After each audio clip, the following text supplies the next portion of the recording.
Welcome to Top Flight Trades, brought to you by Footy Accumulators Betting Hub, your one-stop shop for the latest and best exclusive offers from the premium UK betting operators available in the App Store and the Android Store. Our recent survey of Top Flight football fans revealed that you accused Arsenal and Manchester United of having some of the worst fan traits. Here to defend themselves are two men who need no introduction: the creator and head of Arsenal Fan TV, Robbie Lyle, and the United Stands Flex. Gents, how are we? All good, man. Thanks for having me. I'm ready to put some real lies and fables to bed today. Fake news. Right, let's get defending it. We're going to move on to most likely to sell out in the way end. The results are in. Third place is Leeds United. Second place is Liverpool. And up top, Flex, is Manchester United. Do you know what, though? I'm not going to gloat about this one. I'm not going to gloat about this one. I'm going to put respect on the clubs that are big clubs and have a big fan base, and I know have a real core following. Now, I know for a fact, I'm not surprised that Man United's top of it, because we do always sell out our away end. It's very, very difficult to get a ticket to an away game, and like Robbie said earlier, tickets exchanging hands for huge amounts of sums on the black market. But I'm not going to act or be naive enough to think that Man United's the only club in England that absolutely sell out their away end, because I know for a fact Arsenal do. I know for a fact that Liverpool do. Leeds, I can understand that as well. Newcastle fans, they're absolutely loyal as hell, and they have to travel. You know, when they were travelling from Newcastle down to Bournemouth last season, that was one hell of a trip. And I know that Bournemouth Stadium isn't that big, but they're away. They would have had a lot of away fans to take there. So, or whether it be Southampton down on the south coast, same thing. You're not going to get Newcastle fans not filling out the away end because it's far. And that could have been a Monday night. They still would have done it. So, I'm happy that Man United have come out on top of that poll. However, I know Arsenal sell out their away end, Liverpool. There's a lot of big clubs, probably Chelsea even do too, and they're not even been going that long. So, yeah, probably. Robbie, are you surprised not to see Arsenal in there? How is, I've got a lot of respect for you guys, yeah, but who done these polls, man? How is Arsenal? Leeds. Biggest fan base in the world. Leeds have only just come back into the Premier League, right? They've not even had a chance to sell out an end. That's true. Who done these polls, right? Listen, everybody in football, Premier League football, know that Arsenal sell out every single away game. Go to an Arsenal away game, try and get a ticket. No chance, right? And like Flex said, there's 3 clubs. I remember going to one time to Sunderland away, and a fan said to me, there's only 3 clubs that always sell out the end at Sunderland, right? And that's Arsenal, Liverpool, Man United. And he didn't include Newcastle because he said they're not allowed to have enough fans because it might kick off, right? So I've been home and away with Arsenal for years. I've been to absolutely every away game for the last 7 years. We've sold out every single one. So I don't know who you spoke to when they're doing this. Arsenal have to be in. Have to be. As I said, I've got a lot of respect for you guys. But what is going on with those polls, man? Arsenal got to be in that 3. Away from you, from your 2 teams, obviously Liverpool and Leeds are in there in the top 2. But is there any 2 guys, any 2 teams that you guys would throw into the mix? I guess, you know what, and this is going to sound, I shouldn't be giving them any credit, but Tottenham, they've got a big away support as well. I think teams like Tottenham, I think Newcastle, I think West Ham have got a good travelling support. Chelsea have got a good. I'd say Palace as well. Palace too. Palace, but I'd say that, how I'd gauge it is that even, say it was a Carabao Cup game against, on a Tuesday night, it's foggy and that, you would still see Tottenham or a West Ham or a Newcastle. They'd still sell it out. I'm not sure about a league. Well, to be honest, if I'm being honest, right, I can only go off last season, because obviously this season we haven't gone to any games, but off of all the seasons I've been going as well, and especially last season, there wasn't one away end in the Premier League games that I would look at and go, it's not even full. There was. There's some teams. There's like. I didn't see it. Well, not maybe because they all want to come to Old Trafford to Man United, so they make sure they don't miss it. Maybe at Emirates they think, I've seen games like, say, for instance, we might play Burnley during the week, and it would be a reduced. Where their end is like there's Arsenal fans in that end. They've reduced. Oh really? Yeah. No, we don't ever have that. You allow 3,500. so they'll have less. Everton's another team that got great travelling support. Yeah. You know, so I'm surprised at that Leeds thing. I'd say Everton would be just as good as Leeds as well. They've got a great away support. So, you know, I've been abroad. I remember I went abroad with Arsenal, right, to the Ukraine, and we sold it out. You know what I mean? I don't know who's done this. European aways is an absolute joke. Always sold out, and that's people got to take time off work midweek. Always, exactly. I went to Kazakhstan. Yeah, that's it. You deserve a medal for that, Flex. Minus 30 it was. I went to Ukraine. It was minus 20, and the country was under martial law. Yeah. Sounds like a Ross Kemp on gangs. There's more than exactly. Danny Dyer meets. Right, we'll move on to the next one. Who's most likely to have a tattoo related to their team? In third place, gents, was Chelsea. Second place was Manchester United. And number one, according to this survey, was Liverpool.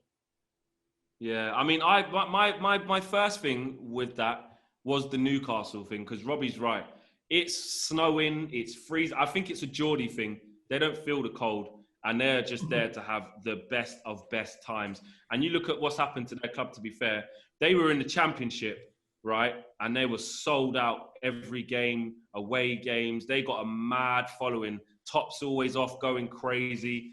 And I just associate that with a Newcastle fan. You know, that tattoo that's just, you know, Geordie through and through. Liverpool I can understand as well, because like I said, living in the past and up until recent years, they've had to do that. You need something on your wrist like that to look at every day to remind you that you did win the league in '85. You need it, or whenever it was they won, until recent years. So I can see why Liverpool are up there, to be fair, but I'm surprised that Newcastle fans weren't in the top three, or Millwall or something. You know, I'm surprised that West Ham fans ain't in there. Yeah, West Ham, yeah, they're a really tribal club. Those little iron things on it, you know.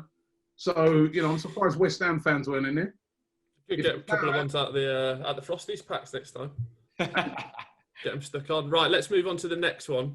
Who is most likely to be blocked by their own team on Twitter? Third place, Chelsea. Second place, Man United. But of course, Robbie, in first place, it's Arsenal. Can't argue with it, Robbie, can you, really? You may as well just say, cheers for letting me know the results, Will. Let's move on. You may as well just say that. Yeah, but you lot were in second. So you're not much better. But we weren't first. I mean, I'm not gonna moan too much about that because it's second place, and listen, I don't really understand that. But Arsenal fans, my God, they can block us if they want to block us, right? Every football fan has a right to have his voice and have his say, and they pay their hard-earned money to go to games, and you shouldn't be blocking them. You should be engaging with them. Obviously, if they're abusive and horrible and that, you block them. That's what normally happens, though, Rob. It's normally Cronky. Where's our effing this or Cronky? They're just going to be like. In the case of Cronky, he probably got everyone blocked here. Just the check. Yeah, so have the Glazers. The Glazers have got everybody blocked as well. That's true. Just to check you. And Ed Woodward. Could you imagine Ed Woodward's Twitter account? No, he doesn't. He doesn't have one. He has to have a burner. He's got to have a burner account. That's the only reason you get number one, because Ed Woodward ain't got a Twitter account. Ed Woodward would have to go on the kids one or something, or jump on there to see what's been said, because he can't have one. Just to clear the air, you both have you not been blocked by your respective clubs, have you? Nah, no, not yet. Our club actually like me. I don't know about Robbie's. Listen, I see the Arsenal official guys all the time. I ain't got no problem with them. I don't listen. I like Flex said, I think maybe the Cronkies they might put a block on the real, you know. But the guys who work at Arsenal, listen, they do a good job. So, and obviously it's a very difficult time at the moment because we're not playing well. So, but you see, I always say you have to engage with fans. You know, what I mean, you engage in the good times and in the bad times. And you know what? On that, I've got to big up Man United because we've been in the press conferences. I've been in press conferences asking social questions, and as a fan channel, that's never ever been done before. So you talk about embracing the fans and letting a fan representation be present. I've definitely got to big up the club on that. So to have a bit of banter about blocking, yeah, I definitely haven't been blocked. Did they invite you back? You say that. I was at the last European game before the lockdown when we went to Lask. Love that. Most likely to be, get my words right, put my teeth in, to be least liked to be the least liked group of fans on Twitter. We got there eventually. In third place was Arsenal. Second place was Liverpool. But I could probably say the most hated club is Manchester United. Do you know what? That doesn't surprise me. There's a saying that we have, all right, as Man United fans. It's called hated, adored, never ignored. And that is, we are always on the tip of everyone's tongue. You know, whether it's, we've got so many penalties and people like Robbie's like, oh, they're getting all these penalties, man, because they're fouling us in the box, mate. What do you want us to do? You know, it's simple. Man United always manage to rattle. Oh, Bruno Fernandes only scores penalties. Oh, he doesn't do anything. Oh, he's not that great. He's not this. He's not that. We're always rattling fan bases. So hated, adored, never ignored. Up the Reds. I actually want that title because you know what? As they say, if you ain't got any haters, you ain't doing it right. So that's brilliant. I want to be top of that one. You're hated because you're horrible people. Robbie, did you say it's... You're not hated, you're laughed at. That's even worse. You're hated because you're horrible. Robbie, would you say after Spurs it's United for you? Huh? Would you say after Spurs it's Man United for you in terms of hatred? Yes. Simple as that. Yep. I think we'll leave it there. Most likely to boo their own team. In third was Chelsea. In second was Manchester United. Number one was Arsenal, Robbie. Why do you think that is, Rob? Over the, you know, I think that's because there's been some well-documented cases over the past couple of seasons. You know, the Granit Xhaka one, listen, I was at the game and just to put that thing straight, I didn't agree. Like, his number got called for him to go off and there was a few fans. At that stage, I'd say, if I was to put it as a percentage of fans that booed him, I'd have put it at about 5% of fans booed him. Where it led to everybody booing him was when he refused to come off the pitch and he started effing and blinding at the crowd, and that's what caused that. And I thought that those fans, not the initial ones, but the ones who then booed afterwards and were saying to him, get off the pitch because we were losing the game at the time, we're going, get off. I think they had every right to boo him. And listen, I personally never boo players. I don't like it. But sometimes I can understand it. If you see a player that's on that pitch and he's not making the right effort, you can understand sometimes. And you've heard managers say it. I understood why the fans booed. So I know it's a bit of a taboo thing that you should never ever boo your players. And I'm a bit old school in that way. But sometimes I can understand it. You know what I mean? When your fans are going there week in, week out and seeing some horrible performances from players that are not putting the right amount of effort in, you know, I don't think players ever get booed when they put effort in. You know, yeah, I think I agree that there's times that Xhaka situation. Look, as much as rival fans, we found it funny because it was just another thing to laugh at Arsenal about. If that happened to us, you're getting booed because that is actually a direct address to the fans in a negative way, in a disrespectful way, giving it the fingers and, you know, whatever, and throwing the armband down on the floor, complete disrespect to the club. I don't actually think you should boo players whilst they're playing, because I think as soon as you look at the Pogba situation with us, there was a disgraceful video that went out 2 seasons ago. It was the last game of the season and the players are there with their families at the end when they kind of walk around. Yeah. This guy was giving Pogba, and this is a season where Pogba was our highest assister, highest shots created, highest goal scorer, highest in every attacking department. And one guy was just giving him absolute abuse. I thought that was disgraceful. However, where Pogba hasn't helped himself with some of the things his agent has been saying, as fans, it would have been interesting what would have happened if there were fans allowed at this stage. It's managed to be kind of moved on from it now. He's playing quite well at the minute. But they might do that thing where, you know, where the name's read out at the beginning, you might get, like Robbie said, a little 5%, but when he touches the ball, if you're a United fan, if you're a fan of your team, you want your team to play well. You've got to separate your annoyances or grievance with that player that you might have, because once they cross the white line, it can only be a good thing for you if they play well and contribute. So I think if they're playing poorly, you shouldn't even really boo them anyway. If they're misplacing passes or having a stinker, it's up to the manager to just make the right call and take them off, not actually boo them. You're just going to make them play worse. Rob, what do you think about that? No, to be fair, I agree with that. You know, I mean, it serves no purpose to be booing your players when they're on the pitch. Yeah. And they're playing. If you're going to boo them, do it at the end of the game when it's, but during the game, I look at Arsenal at the moment, they're probably benefiting from fans not being there because, they're very, very, very They'll all be banned. They'll all be banned. They're so low on confidence. And if you've got a player that's low on confidence and then he's getting booed on top of that, that's not going to happen. So, you know what? Just last, I remember when it happened to Emmanuel Abuye. Do you remember that? Yeah, I was there. He came on the pitch as a sub, had an absolute stinker, and all the Arsenal fans were saying, "Get him off, get him off." And then when he got taken off, it's worse than booing. They cheered. Yeah, that's a bad day at the office. Do you know the ironic thing about that is that when he then came back in the future and played, the fans loved him and they loved his reaction to it. They loved the fact that he bounced back from it. So, you can come back from that. But I don't like booing during games. Of players, I don't like it. Just keep it to the referee. Right, finally, most likely to be unrealistic about their own team's prospects. Third place was Newcastle United. Second place was Manchester United. But Robbie, we're back to you. Arsenal are top of this poll. Of course they are. Unrealistic about our prospects, I think maybe the reason why we might be top of this one is because we have every right to be realistic. Well, it'd be termed as unrealistic, but every Arsenal fan, as fans who pay the highest ticket prices in English football, has a right to want to expect their team every season to be challenging for the league. And since, remember, when we moved into the Emirates Stadium, we were promised by the owners of the football club that we're going to be challenging the likes of, we'll be the new Bayern Munich of English football. And that has not happened. We've gone backwards. We moved to there to do that.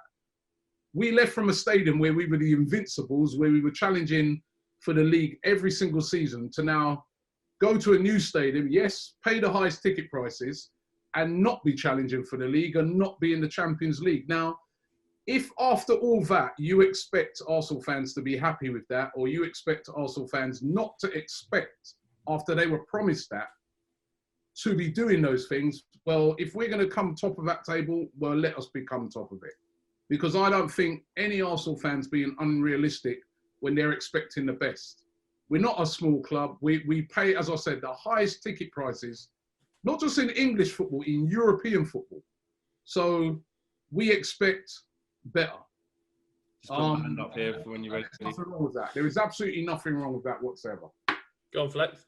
I agree with a portion of what you're saying there, of you've got every right to expect, the investment to be right, to give you the tools to be able to go on and, however, with the playing squad that you actually have, with some of the players, how awful they actually are, you can't expect to be finishing anywhere near to the top four with some. That's because, Flex, that's because of mismanagement over the years, of how money's been wasted on poor players to create such a mediocre squad. Right, but it's a bit like at Manchester United, isn't it? Expectations at Manchester United are high because, for what you've done over the years, for the size of your club. Yeah. To see your club for instance, Manchester United fans at the start of this season should be expecting, whether rightly or wrongly, should be expecting to go very far in the Champions League, if not be one of those clubs looking to win it. But they're out. That's not acceptable. That's not good. If it happens as a one-off, fair enough. But when that's happening all the time, year in, year out, that's not acceptable. Well, no, this is we got out of the groups. I get what you're saying. The expectancy, because of the history of our clubs as well, and what we used to be, I think you got to look at expectancy on a whole level of where you eventually want to be, say you want to get back to, versus look at my playing squad on the first day of the season. And I've managed to do that. With Man United, I don't expect to win the league with the team we've got. We're not quite there yet. We're in the conversation right now, factually. But with some of the players that Arsenal have got and that Arteta's got to get rid of, because I actually think Arteta we know all that. We know all that. But this is what I'm saying. So what happens is, so when you won the FA Cup, though, right? And this is, I'm not saying you thought this because you're a bit more level-headed than a lot of Arsenal fans. I'll give you that. But you got Arsenal fans saying, this is why we're going to be amazing. We're going to do this next season. Arsenal fans, they do it all the time. Just when you beat Man United the last game, I saw all the videos, mate. I came on your channel and you guys gave it to me. You had them all going, take your time with it. Whoa, look at us. Well, how about the Arsenal fans? Hold on a minute. How about the Arsenal fans actually take their time with their expectations? Because now, later, you won a game in 6 games and you're near the bottom of the league. Our expectations are high and I want them to stay high. If you want to lower yours, that's up to you. No, I don't want to lower it. I just want to be a realist. Can I just remind you of something, yeah? That when I came on your channel before the game, both you and Mark Goldbridge were telling me how you're going to win the Champions League. I thought we'd win. That's football. Enjoy Thursday nights. Thursday nights. You were telling me you were boasting about how you just beaten PSG and Leipzig. And listen, quite rightly so, your expectations were high. Exactly. So we had reason to do it. You have been crap all season. Why do you think you're going to get top 4? Why do you think you're going to get top 4? What happens. Based off what? So you're happy with where you are. You are based off winning 1-0 by a penalty against Man United. So you're happy that Manchester United last season won nothing. You're happy with that? Of course I'm not happy with that. No, but so what are your expectations for United? My expectations is for us to cut the gap. This is what I'm talking about, being realistic. We finished 33 points. This is the difference between us and you. We finished 33 odd points behind Liverpool last year, our biggest rivals. Awful. It hurt. But am I, as a United fan, going to go, well, that's it. We need to make sure we win the league next season? No. What are your expectations in the league this season? My realistic expectation for us to finish where? Is to cut the gap from top to second and try and finish second in challenge. Try and finish second in challenge. Try and challenge. I want to challenge for the league. Top 4. And so far, we're challenging for the league. Tell me that we're not. So just to give you, I dare you to tell me we're not challenging for the league. Yeah, now these Man United fans are. We're challenging for the league. He's now saying that his expectations is to finish in the top 4. Yeah? I didn't say that. I didn't say that. They used to have a go at Arsenal fans. Yeah. Let me stop. Let me stop you there. Finish second. You didn't say finish first. No. Hold on a minute. This is what I'm saying. Do you know what? Do you know how I know you're right? These United fans, your expectations, maybe you want to keep them low. No. But we want better at our club. This is how I know you're not listening. Yeah? When we expect better. If your expectations is that's up to you. Don't get off Arsenal fans' name. No. When you used to be good, right? Let me tell you something. When you used to be good. Yeah, when you used to be good. Last time you were good. You know what? When we used to be good, right? To be good, was there a divine right to ever win the league? Say yes or no. Never. Right. Never. So how can you say when you used to be good, what was your expectation? Let me finish. So how can you say the fact I want my team to challenge? I ain't got a divine right for Manchester United. Challenge for what? Challenge to win the league. Challenge to win the league. And guess what? Oh, you want to win the league? You're challenging to stay up. Get out of it. You want to win the league, yeah? Of course I do. And we can this year. We're challenging. Are you going to win the league? We can challenge. Are you going to challenge? Make your mind up, man. Yeah, we're in a title challenge as we speak. What challenge are you in? Are you going to win the league? What challenge are you in? So you're going to win the league? What challenge are you in? So you man, all indecisive, man. Did I say? Don't try and get me to say I'm not as deluded as you. I just told you. You don't want to say it, Dean. I've just told you. The word realistic doesn't mean anything to the Arsenal fan base, so there's no surprise why it's going completely over your head. Because realism and Arsenal fans don't go in the same sentence. I'll jump in there, gents. The same guy, right? Sorry. This guy's telling me about how Arsenal fans, how we were talking about after we won the FA. You said you got your Arsenal back. Wait a minute. We got our Arsenal back when we won the FA and when we won the FA Cup. And these guys hadn't won. And you finished 8th. Wait a minute. 8th. Wait, can I finish? These guys hadn't won anything, and they're talking about Ollie's at the wheel. Di Matteo won a cup and got sacked. I tell you what, yeah. Look how many times Wigan won the FA Cup and got relegated. What are you talking about? So what? Small club mentality. Ollie's at the wheel.